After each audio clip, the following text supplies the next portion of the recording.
కార్తీక మాసం పౌర్ణమి సందర్భంగా జిల్లాలోని వివిధ హిందూ ఆలయాలన్నీ భక్తులతో కిటకిటలాడాయి.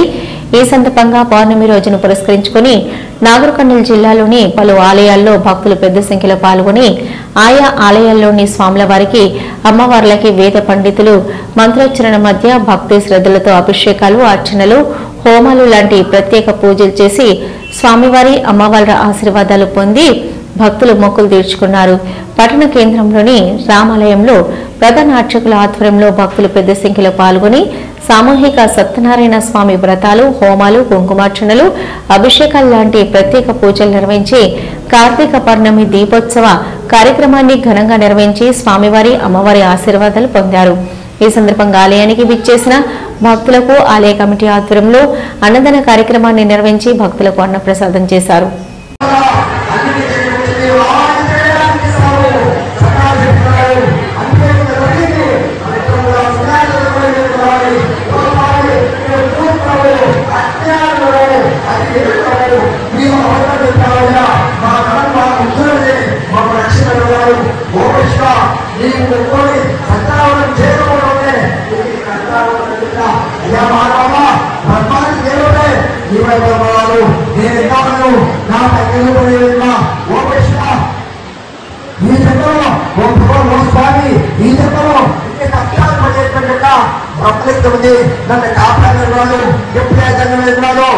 భగవంతుడు కూడా ఎవరిపైన కోపం కానీ ద్వేషం కాదు. సరే ఒక్కసారి వేసుకుంటే చాలు స్వామి మనసు కరిగిపోతుంది. సౌకారుల కోరిక తెచ్చిండు. సౌకారు దబదబా భజనకు వచ్చినారు. ధర్మం చూసి ఆ యొక్క సంతృప్తినారు. ధర్మంతా ఎలా ప్రకారం అక్కడనే దాతనం చేసి బ్రాహ్మణ ఆశీర్వాదం పొంది తమ ఊరు పోవడం బయలుదేరి కొంత ఆరు కట్టిపోయిన తర్వాత తమ గ్రామం చేరుకున్న వెంటనే పదవించి పోకుండా ఇంటికి పోయి మేము వచ్చిన విషయాన్ని మా ఇంట్లో వివరించడం చెప్ప భర్త నిర్వహి ఓ స్వామి ఓ తల్లి ఈ భర్త నీ అల్లుడు వచ్చినట్టు తెలియజేయండి. ఇలా త్వరగా పదవి దగ్గరకు తీసుకోమని చెప్పిన కళావతి ఇల్లావతి దగ్గర కూడా పద్ధతి మార్గం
కాదు కాదు మొత్తం అంటే లేదా పచ్చిగా ఉంది అది పచ్చిగా ఉంది.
కొంచెం స్పీడ్గా పోవాలి, లేట్ చేయొద్దు.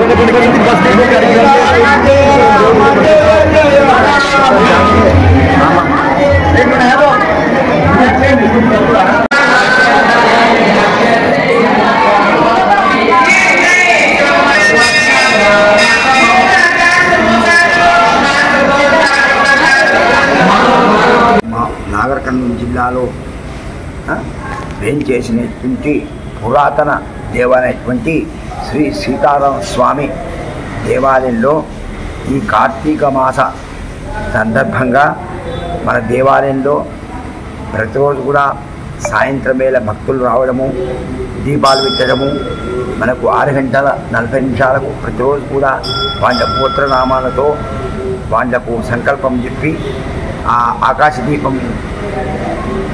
దీపం పెట్టడము, దానికి సంబంధించిన శ్లోకాలు కూడా భక్తుల చేత అనిపించడం జరుగుతున్నది. మరియు ఈ కార్తీక మాసంలో కూడా మనకు లాస్ట్ సోమవారం రోజు ఈ యొక్క శివపార్వత కళ్యాణం కూడా నిర్వహించబడుతుంది. ఈ కార్తీక మాసంలో మనకు ఈరోజు 6/11/2025 గురువారం నుంచి శుక్రవారం వరకు మనకు రామాలయంలో సుందరాకాండ పారాయణం, సుందరాకాండ యొక్క విశిష్టత, సుందరాకాండ పారాయణం చేసుకుంటే ఏం ఫలితం కలుగుతుంది, ఆ సుందరాకాండలో ఇటువంటి ముఖ్య విషయాలన్నీ కూడా ఈరోజు డాక్టర్ ఆయన విషయాలన్నీ కూడా ఈ ఒక అవధానం చేత, ఇది దీక్షితుడు సుబ్రహ్మణ్యం గారి చేత దాని విశిష్టత, అసలు రామాయణంలో మొత్తంలో కూడా సుందరాకాండ విశేషమైనటువంటిది అనమాట. ఆ సుందరాకాండ యొక్క విశిష్టత, అది చదువుకుంటే నిన్న ఏం ఫలితం వస్తుంది అది కార్యక్రమం కూడా సాయంత్రం 7 గంటల నుంచి రాత్రి 9 గంటల వరకు ఈ కార్యక్రమం జరుగును. కాబట్టి భక్తులందరూ కూడా ఆరు చెప్పేటువంటి యొక్క శుభాషితాలు విని మనం కొంచెం కాకుంటే కొంచెమన్నా మనకు అసలు మనం మొత్తం మీద కూడా 1% అన్న మనం దాన్ని ఆచరిస్తే మనకు ఈ విధి బాధలన్నీ కూడా తిరిగిపోయి మనకు ఆరోగ్యము ఆయుష్యం ఉంటుంది. ఈ పారాయణం సందర్భంగా మనకు విశ్వసహస్రపారాయణం కూడా ఈ రోజు నుంచి సాయంత్రం 5:30 నుంచి విశ్వసహస్రపారాయణం అవుతుంది. తర్వాత ఆకాశదీపం, దాని తర్వాత మన ఈ దేవాలయంలో ఆ దీక్షిత వారి చేత మనకి ఒక సుందరాకాండం గురించి క్లుప్తంగా వ్యాఖ్యానం రోజు 2 గంటల సేపు ఉంది. మనకు సుందరాకాండ పారాయణమూర్తి మనకి 69 స్వర్గాలు ఉంటాయి. దాంట్లో రోజు ఆయన రోజు ఒక 5 స్వర్గాలు 6 స్వర్గాలు వారు రోజు 7 స్వర్గాలు మనకు దాని స్వర్గాల గురించి, దాని విశిష్టత గురించి మన దేవాలయం చెప్పి నారకల్లో లేని భక్తులందరూ కూడా వచ్చి అధిక సంఖ్యలో పాల్గొని ఆ యొక్క రామచంద్ర సీతారామ లక్ష్మణ భర్త రామచంద్ర స్వామి యొక్క కృపకు పాత్రలు కావాలని కోరుతున్నాము.